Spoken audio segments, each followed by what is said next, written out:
ಪ್ರೀತಿಯ ಪ್ರಥಮ PUC ವಿದ್ಯಾರ್ಥಿಗಳೇ, ಎಲ್ಲರಿಗೂ ಕೂಡ ಮತ್ತೊಮ್ಮೆ ನಮ್ಮ ಯೂಟ್ಯೂಬ್ ಚಾನಲ್ಗೆ ಸ್ವಾಗತ. ನೋಡಿ ವಿದ್ಯಾರ್ಥಿಗಳೇ, ನಾನು ಹೇಳಿದಂಥ ಎಲ್ಲ ಕ್ವಶನ್ಸ್ಗಳು ಇದೇ ಕ್ವಶನ್ ಪೇಪರಲ್ಲಿದೆ. ನಾನು 2 ಕ್ವಶನ್ ಪೇಪರು ನನ್ನ ಕಾಲೇಜಲ್ಲಿ ಕಂಡಕ್ಟ್ ಮಾಡಿದ್ದದ್ದು ಕೂಡ ನಿಮಗೆ ನಾನು ಅಪ್ಲೋಡನ್ನು ಮಾಡಿಕೊಟ್ಟಿದ್ದೆ. ಆ 2 ಕ್ವಶನ್ ಪೇಪರುಗಳು ಕೂಡ ಸೇಮ್ ಆ್ಯಸ್ ಇಟ್ ಈಸು ಅವೇ ಕ್ವಶನ್ಸ್ಗಳನ್ನು ನಾನು ನಿಮಗೆ ತೋರಿಸ್ಕೊಡ್ತೇನೆ. ಬನ್ನಿ ಈಗ ವಿತೌಟ್ ವೇಸ್ಟಿಂಗ್ ಅವರ್ ಟೈಮ್, ಮೊಟ್ಟ ಮೊದಲನೇದಾಗಿ this question paper is scent by our Nayaz ಅನಿಸುತ್ತೆ. ಅವರು ಕರೆಕ್ಟಾಗಿ ಹೆಸರನ್ನು ಕಳಿಸಲಿಲ್ಲ, ನಾನು ಮೇಲ್ ಐಡಿನಲ್ಲಿತ್ತಲ್ವ ಅದನ್ನೇ ನಾನು ನಿಮ್ಗೆ ಹೇಳ್ತಾ ಇರುವಂಥದ್ದು. ಧನ್ಯವಾದಗಳು ನಯಾಜ್ ಅವರಿಗೆ. ಆಯಿತಾ, ಲೇಟಾಗಿ ಕಳಿಸ್ಕೊಟ್ರೆ ಅಷ್ಟೇ. God bless you all the best my dear children. ಈ ಒಂದು ಮೇಲ್ ಐಡಿ ನಂದೇ ಸರ್. ದಯವಿಟ್ಟು ಈ ಒಂದು ಮೇಲ್ ಐಡಿಗೆ ಯಾವುದೇ ಕ್ವಶನ್ ಪೇಪರ್ ಆಗಿರಲಿ ಕಳಿಸಿಕೊಡಿ. ಇನ್ನೂ ಇಂಗ್ಲೀಷ್ ಎಕ್ಸಾಮ್ ಆಗಿಲ್ವಾ ನಿಮ್ಮದು? ಚಿಂತೆ ಮಾಡಬೇಡಿ ಸರ್, ಇನ್ನೂ ಟೈಮ್ ಇದೆ. ನೋಡಿ, 50 ನಿಮಿಷದ ಒಂದೇ ಒಂದು ವಿಡಿಯೋ ನೋಡ್ಕೊಂಡು ಹೋಗಿ ಸಾಕು ಸರ್, ಎಕ್ಸಾಮಲ್ಲಿ ನೀವು ಗೆದ್ದು ಬರ್ತೀರಾ, ಇಷ್ಟಂತೂ ಹೇಳಬಲ್ಲೆ. ಬನ್ನಿ ವಿದ್ಯಾರ್ಥಿಗಳೇ, answer the following questions by choosing the right options ಅಂತ ಇದೆ. Question number 1, according to the elephant who initially invited the man in to man's hut. ಆನೆಯ ಪ್ರಕಾರ, ನೋಡಿ ಕ್ವಶನ್ ಅರ್ಥ ಆಗಬೇಕು. ಆನೆಯ ಪ್ರಕಾರ, ಇನಿಷಿಯಲಿ ಅಂದರೆ ಮೊದಲಿಗೆ ಅಂತ. ಆನೆಯ ಪ್ರಕಾರ ಮೊದಲಿಗೆ ಆನೆಗೆ ಮನುಷ್ಯನ ಮನೆಗೆ ಕರೆದವರು ಯಾರು ಅಂತ. ಹಾಗಿದ್ರೆ ಸರಿಯಾದ ಉತ್ತರ ಮನುಷ್ಯನೇ ಕರೆದ ಅಂತ ಹೇಳ್ತಾನೆ. ಆನೆಯ ಪ್ರಕಾರ ಆನೆ ಏನು ಹೇಳುತ್ತೆ ಅಂದರೆ the man only invited me ಅಂತ. The man himself invited me ಅಂತ ಆನೆ ಹೇಳುತ್ತೆ. ಹಿಮ್ಸೆಲ್ಫ್ ಅಂದರೆ ಯಾರು? ಮನುಷ್ಯ ಅಂತ. ಹಾಗಿದ್ರೆ ಆಪ್ಷನ್ ಬಿ 100% ಸರಿಯಾದ ಉತ್ತರ ಆಗಿರುತ್ತದೆ.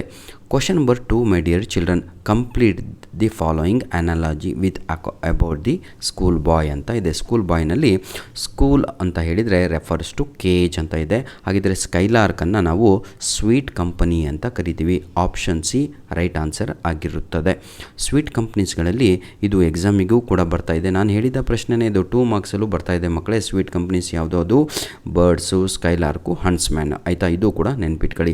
ನೋಡಿ question number 3, learning bower refers to dash ಅಂತ ಇದೆ. ಲರ್ನಿಂಗ್ ಬವರ್ ಅಂದರೆ ಶಾಲೆ ಅಂತ ಇಲ್ಲಿ ಅರ್ಥ. ಮಗುಗೆ ಹಾಗೆ ಅನ್ನಿಸ್ತಾ ಇರುತ್ತೆ. ಕ್ವಶನ್ ನಂಬರ್ 4 ನೋಡಿ, Chandru decided to do experiment and brought a litre of milk author ಹಾಗೂ ಆಥರ್ ಅಂದರೆ ಪೂರ್ಣಚಂದ್ರ ತೇಜಸ್ವಿ ಹಾಗೂ ಚಂದ್ರು ಇಬ್ಬರು ಕೂಡ ಡಿಸೈಡ್ ಮಾಡ್ತಾರೆ, ಈ ಸಲ ನಾವು ಮಿಲ್ಕ್ನ ಜೊತೆ ಕ್ರೀಪರಿನ ಜೊತೆ ಎಕ್ಸ್ಪೆರಿಮೆಂಟ್ ಮಾಡೇ ಬಿಡೋಣ ಅಂತ 1 ಲೀಟರ್ ಹಾಲನ್ನು ತೆಗೆದುಕೊಂಡು ಬರ್ತಾರೆ. ಲಾಸ್ಟ್ ಫೈನಲ್ ಆಗಿ ಅದನ್ನು ಮಿಕ್ಸರಲ್ಲಿ ಮಿಕ್ಸಿ ಮಾಡಿದಾಗ ಏನಾಗುತ್ತೆ ಅಂದರೆ firm and rubbery. Option C ಇದೆ ಅಲ್ವಾ, ಅದೇ ಆನ್ಸರ್ ಸರ್, ಬೇರೆದು ಯಾವುದೂ ಅಲ್ಲ. Firm and rubbery. ಇದು 2 ಮಾರ್ಕ್ಸಲ್ಲೂ ಕೇಳ್ತಾ ಇದ್ದೇನೆ. ಫರ್ಮ್ ಆ್ಯಂಡ್ ರಬ್ರಿ ಅಂತ ಬರೆದ್ರೆ 2 ಮಾರ್ಕ್ಸ್ ಸಿಗ್ತಾ ಇದೆ, ಸ್ವಲ್ಪ ಕಲೀರಿ. ಕ್ವಶನ್ ನಂಬರ್ 5 ಕಣ್ರಿ, ಎಲ್ಲ ಕ್ವಶನ್ ಪೇಪರಲ್ಲೂ ಈ ಕ್ವಶನ್ಸ್ ಇತ್ತು. When the leaves of the creeper were mixed with milk it curdled ಅಂತ ಇದೆ. ಇದನ್ನು ಭೈರ ಹೇಳ್ದ ಅಂತ, ಆ್ಯಕ್ಚುಲಿ ಇದನ್ನು ಅಪ್ಪಣ್ಣ ಹೇಳೋದು. ಹಾಗಿದ್ರೆ ರೀಸನ್ ಇಲ್ಲಿ ತಪ್ಪು. ಆ ಸ್ಟೇಟ್ಮೆಂಟ್ 1 ಇದೆ ಅಲ್ವಾ, ಅದು ಸರಿ. Right answer is option A, only the statement is true ಅಂತ. ಬನ್ನಿ ವಿದ್ಯಾರ್ಥಿಗಳೇ, ಕ್ವಶನ್ ನಂಬರ್ 6 ನೋಡ್ತಾ ಹೋಗೋಣ. ಲೈವಲ್ಲಿದ್ದೀರಾ ಅನ್ಕೊಳ್ಳಿ ಸರ್. ಅನ್ಕಣಕ್ಕೆ ಏನು ಸರ್? ಅನ್ಕೊಳ್ಳಿ, ನಾನು ಎಕ್ಸಾಮ್ ಬರೀತಾ ಇದ್ದೀನಿ, ಔಟ್ ಆಫ್ ಇಂಗ್ಲೀಷ್ ಬಂತು ಅಂತ. The narrator thought writing address in English to home. Narrator ಯಾರಿಗೆ ಹೇಳಿಕೊಟ್ರು ಇಂಗ್ಲೀಷಲ್ಲಿ ಅಡ್ರೆಸ್ಸನ್ನು ಬರೆಯೋದು ಅಂದರೆ ಮೈಗ್ರೆಂಟ್ ಲೇಬರರ್ಸ್, ವಲಸೆ ಬಂದಂತಹ ಲೇಬರ್ಸ್ಗಳಿಗೆ. ಅಂದರೆ ಆಪ್ಷನ್ ಡಿ ಇದೆ ಅಲ್ವಾ, ಅದೇ ಸರಿಯಾದ ಉತ್ತರ. ಬನ್ನಿ question number 7, fill in the blanks. Once upon A time an elephant made friendship with ಆ ಮ್ಯಾನ್ ಅಂತಲೇ ಬರೀಬೇಕು. ನೋಡಿ, ಮೊದಲಿಗೆ ಬಂದಾಗ ಇಂಡೆಫಿನೆಟ್ ಆರ್ಟಿಕಲ್ ಬರೀಬೇಕು, ಇದೇ ಮ್ಯಾನು. ಆಮೇಲೆ ಬಂದರೆ ದಿ ಮ್ಯಾನ್ ಅಂತ ಬರೀಬೇಕು. ಇಲ್ಲಿ ಫಸ್ಟ್ ಲೈನಲ್ಲಿ ಆ್ಯನ್ ಎಲಿಫೆಂಟ್ ಅಂತ ಇದೆ. ನೆಕ್ಸ್ಟ್ ಮತ್ತೆ ಎಲಿಫೆಂಟ್ ಡ್ಯಾಶ್ ಎಲಿಫೆಂಟ್ ಅಂತ ಕೇಳಿದರೆ ದಿ ಎಲಿಫೆಂಟ್ ಅಂತ ಬರೀಬೇಕು. ಹಾಗಿದ್ರೆ ಫಸ್ಟ್ ಆನ್ಸರ್ ಏನು? A man is right answer. 1 day dash elephant ಅಂತ ಇದೆ. ಹಾಗಿದ್ರೆ ಇಲ್ಲಿ ಆನ್ಸರ್ ಏನು ಬರುತ್ತೆ ಮಕ್ಕಳೇ? ದಿ ಎಲಿಫೆಂಟ್ ಅಂತಲೇ ಬರಬೇಕು. ಆಯಿತಾ, ಫಸ್ಟು ನಾವು ಏನು ಬರಿತೀವಿ? ಇಂಡೆಫಿನೆಟ್ ಆರ್ಟಿಕಲ್, ನಂತರದಲ್ಲಿ ಅದನ್ನು ಡೆಫಿನೆಟ್ ಆರ್ಟಿಕಲನ್ನು ಮಾಡಬೇಕು. To the friend who had little head, ಒಂದು ಚಿಕ್ಕ ಗುಡಿಸಲು ಅಂತ ಎ. ಆಯಿತಾ, ಕ್ವಶನ್ ನಂಬರ್ 8 ನೋಡಿರಿ ಸರ್, ಎಷ್ಟು ಈಸಿ ಇದೆ. Krishna ground the root and drank it ಅಂತ ಇದೆ. ಏನು, ಕೃಷ್ಣ ಏನು ಮಾಡ್ತಾನೆ? ಡಗ್ ಮಾಡಿಬಿಟ್ಟು ಏನು ಮಾಡ್ತಾನೆ ಅಂತ ಹೇಳಿದರೆ, ಆಯಿತಾ, ಅಲ್ಲಿಂದ ಟ್ಯೂಬರಸ್ ರೂಟನ್ನು ತಕ್ಕಂತಾನೆ. ಆ್ಯಂಡ್ ಡ್ರ್ಯಾಂಕ್ ಇಟ್ ವಿತ್ ಮಿಲ್ಕಿನ ಜೊತೆ ಅಂದರೆ ವಿತ್ ಅಂತ. ಆಯಿತಾ, first answer with. He was completely cured in 5 days. 5 ದಿನದ ಒಳಗಾಗಿ ಅವನು ಕ್ಯೂರ್ ಆಗ್ತಾನೆ. ಇನ್ 5 days, ಇನ್ 2 days. ನೆನ್ಪಿಟ್ಕೊಳ್ಳಿ, ಈ 1, 2, 3 ಎಲ್ಲ ಬಂದಾಗ ಅದರ ಹಿಂದೆ ಯಾವತ್ತೂ ಕೂಡ ಇನ್ ಅಂತ ಬರಬೇಕು. ಡೇಸ್ ಏನಾದರೂ ಬಂದರೆ ಏನು, ಈಗ ಮಂಡೇ, ಟ್ಯೂಸ್ಡೇ, ವೆಡ್ನೆಸ್ಡೇ ಅಂತ ಬಂದರೆ ಆನ್ ಅಂತ ಬರಬೇಕು. ಹಾಗಿದ್ರೆ ಇಲ್ಲಿ ಇನ್ ಅನ್ನೋದೇ ಸರಿ. ಕೃಷ್ಣ ಬಿಡ್ ಗುಡ್ ಬಾಯ್. ಕೃಷ್ಣ ಬಿಡ್ ಅಂದರೆ ಸೇ ಗುಡ್ ಬಾಯ್ ಅಂತ ಹೇಳ್ತಾನೆ. ಯಾವುದಕ್ಕೆ? ಟು ಹಿಸ್ ಜಾಬ್ ಅಂತ, ಅವನ ಕೆಲಸಕ್ಕೆ ಅಂತ. ಬನ್ನಿ ವಿದ್ಯಾರ್ಥಿಗಳೇ, ಕ್ವಶನ್ ಪಾರ್ಟ್ ಬಿ ನೋಡಿ ಸರ್. ಸೇಮ್ ಆ್ಯಸ್ ಇಟ್ ಈಸು ನನ್ನ ಕ್ವಶನ್ ಪೇಪರ್ ನಾನೇನು ನನ್ನ ಮಕ್ಕಳಿಗೆ ರೆಡಿ ಮಾಡಿ ನಿಮಗೂ ಅಪ್ಲೋಡ್ ಮಾಡಿ ಒಂದು ವಾರದ ಮುಂಚೆ ಕೊಟ್ಟಿದ್ದು ಅದೇ ಕ್ವಶನ್ ಪೇಪರು ನೋಡಿ. What did the king of the jungle want to have in his kingdom ಅಂತ ಇದೆ. LBA 1 ಕ್ವಶನ್ ಪೇಪರಲ್ಲಿ ಇದ್ದಿದ್ದು ಏನು ಬೇಕಿತ್ತು? ಪೀಸ್ ಆ್ಯಂಡ್ ಟ್ರ್ಯಾಂಕ್ವಾಲಿಟಿ, PEACE ಅಂತ ಬರೀಬೇಕು. ಎಂಡ್ ಅಂತ ಹಾಕಿ ಟ್ರ್ಯಾಂಕ್ವಾಲಿಟಿ TRANQUALITY ಅಂತ ಬರೆದ್ರೆ ನಿಮಗೆ 2 ಮಾರ್ಕ್ಸ್ ಸಿಗುತ್ತೆ. How do the little one spend their day in the school ಅಂತ ಇದೆ. ಇದು ಕೂಡ LBAನಲ್ಲಿ ಬಂದಂಥ ಪ್ರಶ್ನೆ. ಯಾವ ರೀತಿಯಾಗಿ ಮಗು ತನ್ನ ದಿನವನ್ನು ಶಾಲೆಯಲ್ಲಿ ಕಳೀತಾ ಇದೆ ಅಂದರೆ ಸೈಯಿಂಗ್ ಆ್ಯಂಡ್ ಡಿಸ್ಮೇ ಅಂತ ನೋಡಿ. Second stanza of your poem, last line ಹೌದಲ್ವಾ? ಅಲ್ಲಾ to rise in the summer when the birds sings on every tree, the distance suns winds his horn and the skylark sings with me, O what a sweet company to go to school early. ಬೇಡ ಬಿಡಿ, ಕಲಿತೀರಾ ನೀವು. ನೋಡಿ ಈಗ question number 11, mention the curse about the medicinal creeper ಅಂತ ಇದೆ. ಇದು story 1. Story 1ನಲ್ಲಿ ಋಷಿ ಮುನಿ ಕೊಟ್ಟಂತಹ ಶಾಪವೇನು ಅಂತ. ಕರ್ಸ್ ಅಂದರೆ ಶಾಪ ಅಂತ. ಯಾರು ಕೊಡ್ತಾರೆ? ಸೇಜ್, SAGE. ಇದು ನೆನ್ಪಿಟ್ಕೊಳ್ಳಿ. ಏನು ಶಾಪ ಗೊತ್ತಾ? Whenever people are in need, ಯಾವಾಗ ಅವಶ್ಯಕತೆ ಇರುತ್ತೋ, whenever people are in need of the medicinal creeper they should not find it. ನೆನ್ಪಿಟ್ಕೊಳ್ಳಿ ಆಯಿತಾ. ಕ್ವಶನ್ ನಂಬರ್ ಮುಗೀತಿಲ್ಲಿಗೆ. ನೋಡಿ ಸರ್, 3 ಅಂಕದ ಪ್ರಶ್ನೆಗಳು. ಇದು ನಿಮ್ಗೆ ಹೇಳಿದೆ 100% ಬರತ್ರಲ್ಲೇ ಬಂದಿದೆ ನೋಡಿ. 3 marks. Describe the circumstances that led to the appointment of the commission of enquiry ಅಂತ ಇದೆ. ನಾನು ನನ್ನ ಕಾಲೇಜಲ್ಲೂ ನನ್ನ ಮಕ್ಕಳಿಗೆ ಇದೇ ಕ್ವಶನ್ಸನ್ನು ಕೊಟ್ಟಿದ್ದೆ, ನಿಮಗೂ ಕೂಡ ಬಂದಿದೆ. ಈ ಪ್ರಶ್ನೆ LBA 1ಅಲ್ಲೂ ಕೂಡ ಇತ್ತು. ನಾನು ಗ್ರೇಟ್ ಅಂತ ಹೇಳಲ್ಲ ಆಯಿತಾ, ಎಕ್ಸ್ಪೀರಿಯೆನ್ಸು. ಈಗ ನೀವೇ ಹೇಳ್ತೀರಾ, ಅಪ್ಪವು ಆಕ್ಸಿಲೆಮೀಟ್ರಿಂದ ಕಾಲು ತೆಗಿ, ಇಲ್ಲಾಂದರೆ ನೋಡಿ ಮುಂದೆ ಏನಾಗುತ್ತೆ ಅಂತ. ಹೌದಲ್ವಾ? ಆ ರೇಂಜಿಗೆ ಆಕ್ಸಿಲೇಟ್ರ್ ಒತ್ತಿರ್ತಾರೆ ನೋಡಿ. ಎಕ್ಸ್ಪೀರಿಯೆನ್ಸ್ ಇದು ನಮ್ಮ ಮೇಲ್ ID ರೆಡ್ಡಿಂಕಲ್ಲಿ ಕಾಣ್ತಾ ಇದೆಯಲ್ವಾ? ದಯವಿಟ್ಟು ಯಾವುದೇ ಕ್ವಶನ್ ಪೇಪರ್ ಆಗಿರಲಿ, ಯಾವುದೇ ಸಬ್ಜೆಕ್ಟ್ ಆಗಿರಲಿ ಆಯಿತಾ, ಮಂಡೆಯಿಂದ ನಡೀತಾ ಇರುವಂಥ ಎಲ್ಲ ನಿಮ್ಮ ಯೂನಿಟ್ ಟೆಸ್ಟ್ ಕ್ವಶನ್ ಪೇಪರ್ಸ್ಗಳನ್ನು ಈ ಒಂದು ಮೇಲ್ IDಗೆ ಕಳಿಸ್ಕೊಡಿ. ಕ್ವಶನ್ ನಂಬರ್ 13, ವೈ ಹ್ಯಾಡ್ ಮಾರಾ last is teeth on the right side ಅಂತ ಇದೆ. ಯಾಕೆ ಮಾರಾ ತನ್ನ ರೈಟ್ ಸೈಡ್ ಟೀತ್ಗಳನ್ನು ಕಳೆದುಕೊಂಡ ಅಂತ ಹೇಳಿದರೆ, ಇದನ್ನು ನಾನು 100% ಬರತ್ರಲ್ಲೇ ತಮ್ಮ ಇಂಪಾರ್ಟೆಂಟು ಅಂತ ಹಾಕ್ಕೊಟ್ಟಿದ್ದೆ, ಬಂದಿದೆ. ಕ್ವಶನ್ ನಂಬರ್ 14 ನೋಡಿ. ಎಲ್ಲ ಕ್ವಶನ್ ಪೇಪರಲ್ಲೂ ಇದೆ, ಎಲ್ಲ ಡಿಸ್ಟಿಕ್ಕು, ಎಲ್ಲ ಕಾಲೇಜಲ್ಲೂ ಏನು? Describe the people and the place where the incident took place. ಇದನ್ನು ನಿಮಗೆ ಒತ್ತಿ ಹೇಳ್ತಾ ಇದ್ದೆ. ಇದೇ ಕಂಟ್ರೋಲ್ ಟೆಕ್ಸ್ಟ್ ಬುಕ್ಕಲ್ಲಿ ಇದೇ ಆನ್ಸರು ಅಂತ ಅದೇ ಬಂದಿದೆ. ಧನ್ಯವಾದಗಳು. ಕ್ವಶನ್ ನಂಬರ್ 15 ನೋಡಿ. The formal education hinders the growth of a child ಅಂತ. ಇದನ್ನು ಹಾಟ್ ಕ್ವಶನ್ ಅಂತ ಕರಿತೀವಿ, ಬಂದಿದೆ. ಕ್ವಶನ್ ನಂಬರ್ 16 ನೋಡಿ. ಸೇಮ್ ಆ್ಯಸ್ ಇಟ್ ಈಸ್ ನಾನು ಕೊಟ್ಟದ್ದು ಹಾಗೂ ಬೋರ್ಡ್ ಮೇಲೆ ಬರೆದಿದ್ದು ಬಂದಿದೆ. ಏನು?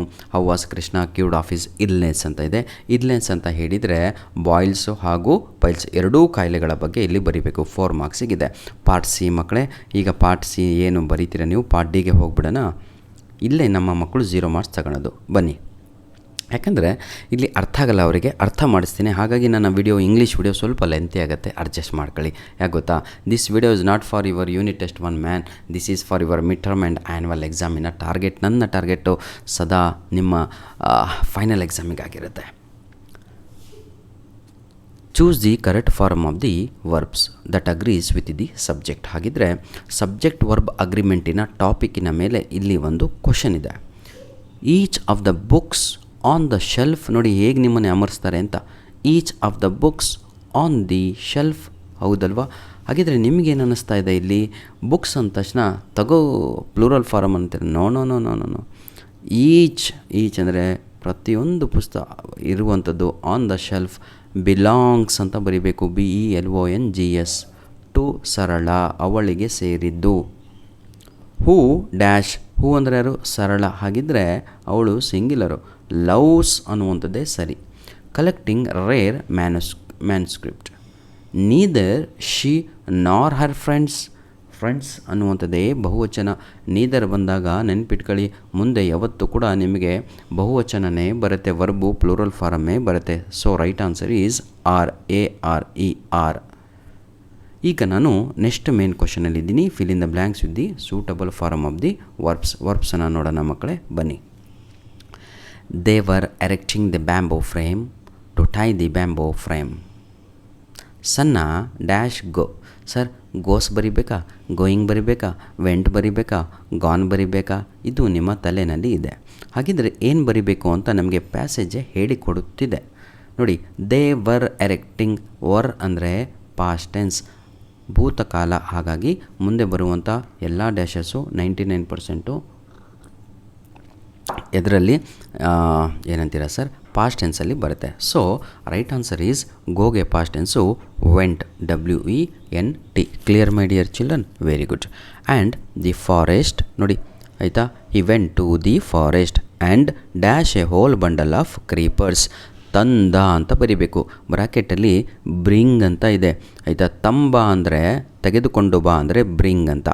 ತಂದೆ ಅಂತ ಹೇಳಿಕೆ ಅದನ್ನು ನಾವು ಪಾಸ್ಟ್ ಟೆನ್ಸಲ್ಲಿ ಬ್ರಾಟ್, BROUGHT ಅಂತ ಬರಿಬೇಕು. I repeat, BROUGHT. He dash the frame firmly with the creepers ಅಂತ ಇದೆ. Tied, TIED. ಕ್ಲಿಯರ್ ಅಲ್ಲ ಫ್ಯೂ? TIED. ಡಿ ಸೇರಿಸಿದರೆ ಮುಗದೇ ಹೋಯ್ತು ಕಣ್ರಿ. ಬನ್ನಿ ವಿದ್ಯಾರ್ಥಿಗಳೇ, ಈಗ ಕ್ವಶನ್ ನಂಬರ್ 20 ನೋಡೋಣ. ಕರೆಕ್ಟ್ ದಿ ಫಾಲೋಯಿಂಗ್ ಸೆಂಟೆನ್ಸ್ ಅಂತ ಇದೆ. ನಾನು ಬೋರ್ಡ್ ಮೇಲೆ ನಿಮ್ಗೆ ಏನೇನು ತೋರಿಸ್ತಾ ಇದ್ದೀನೋ ಅದೇ ಕ್ವಶನ್ಸ್ ಬರ್ತಾ ಇದೆ ಕಣ್ರಿ. ಅದು ದೇವರ ಇಚ್ಛೆ ಹಾಗೂ ನಿಮ್ಮ ಪ್ರೀತಿ, ಹೌದಲ್ವಾ? ನಮ್ಮ ಹಾರ್ಡ್ ವರ್ಕು, ನಮ್ಮ ಇಬ್ಬರದ್ದು. ಇಟ್ ಈಸ್ ಆ tallest building in the city ಅಂತ ಇದೆ. ಎರರ್ ಅಂತ ಹೇಳಿದರೆ ಕರೆಕ್ಟ್ ದಿ ಫಾಲೋಯಿಂಗ್ ಸೆಂಟೆನ್ಸ್ ಅಂತ ಕೊಟ್ಟಿದ್ದೀವಿ. ತಪ್ಪು ಸರಿ ಮಾಡಿ ಬರೀರಲ್ಲ ಮಕ್ಕಳ ಅಂತ. ದಿ ಟಾಲೆಸ್ಟ್ ಅಂತ ಬರಬೇಕು. ಯಾಕೆ ಬರಬೇಕು ಗೊತ್ತಾ? ಎ ಅನ್ನೋದು ಇಂಡೆಫಿನೆಟ್, ಅದು ಸೂಪರ್ಲೇಟಿವ್ ಜೊತೆ ಹೋಗಲ್ಲ. ಟಾಲೆಸ್ಟ್ ಅಂತ ವರ್ಡ್ ಇದೆ ಅಲ್ವಾ, ದಟ್ ಈಸ್ ಸೂಪರ್ಲೇಟಿವ್ ಡಿಗ್ರಿ. ಹಾಗಾಗಿ ಎ ಟಾಲೆಸ್ಟ್ ರಾಂಗ್ ಆಗುತ್ತೆ. ದಿ ಟಾಲೆಸ್ಟ್ ಅಂತ ಅಲ್ಲಿ ಬರಬೇಕು ಮಕ್ಕಳೇ. B, every one in our. ಏನು ಬರೀತಾರೆ ಎಕ್ಸಾಮಲ್ಲಿ? It is the tallest building ಅಂತ ಬರೀರಿ. Every one in our class have paid the fees. ನಮ್ಮ ಶಾಲೆಯಲ್ಲಿ ಇದು ಕೂಡ ಅಷ್ಟೇ, ನಿಮ್ಮ LBನಲ್ಲಿ ಬಂದಂಥ ಪ್ರಶ್ನೆ. Every one in our class have paid the fees ಅಂತ ಇದೆ. ಅದು ಎವ್ರಿ ಒನ್ ಅಂದರೆ ಪ್ರತಿಯೊಬ್ಬ. ಹಾಗಾಗಿ ಇಲ್ಲಿ ವರ್ಬು ಹ್ಯಾವ್ ತೆಗೆದು ಹ್ಯಾಸ್ ಅಂತ ಬರೀಬೇಕು. Every one in our class has paid the fees ಅಂತ ಬರಿಬೇಕು. ಆಯಿತಾ ಮಕ್ಕಳೇ? ಈಗ ಕ್ವಶನ್ ನಂಬರ್ 21 ನೋಡಿ. Rearrange this segment to form a meaningful sentence ಅಂತ ಇದೆ.